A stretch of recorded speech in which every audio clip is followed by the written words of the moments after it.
much fun looking at the robots, but most importantly, I was wicked impressed with the smart humans that build the robots. You're my plus one. We learn together.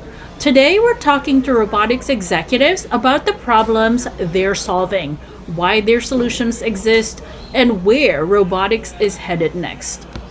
What's exciting right now that your team is working on? Sure. I think the thing that really excites me now is our product has finally gotten to the stage where it is really easily deployable. Imagine like 3 years ago, the product was still interesting, but it wasn't necessarily ready for prime time.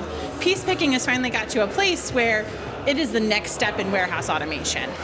So when we started, I think there was not as much automation like this, and the task itself was kind of obvious. It's like, hey, if somebody can pick it up and place it down, if the robot can fulfill these orders, I think that's where the need was. I think when we started, a lot of people were skeptical that the robot can do it. And they were right. It took a lot of time to make it reliable, and I think reliable is key here, right? So having a system, when people buy a robot, at the end of the day, they buy throughput. They buy something that they can trust, and I think that's very key for the operation.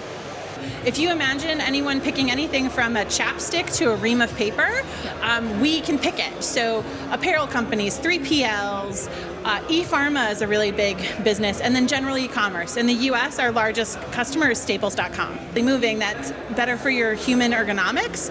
Things are like, it's not fun. If you've ever tried picking at a warehouse, I last 30 minutes before I'm like, oh, this is a hard job. We focus on 4 main sectors in there. So 3PL, as you mentioned earlier.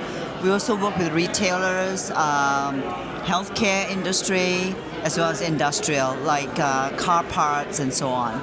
Great. What are the top 3 gaps that the robotics industry is addressing that currently humans can use help Sure. with? The big one is flexibility. Today, forecasts are never exactly right.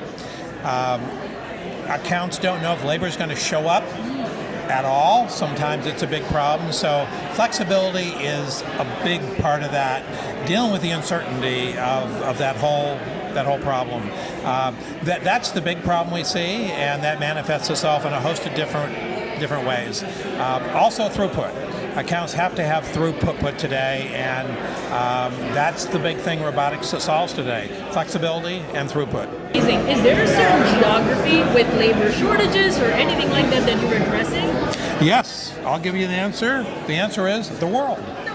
It's a global thing. I do travel a lot to all the different countries that we service, and it's a common problem where labor challenges is definitely there, and customers' expectations to get their products shipped with very aggressive service level agreements are there. So they have to look towards automation, and that's where we play.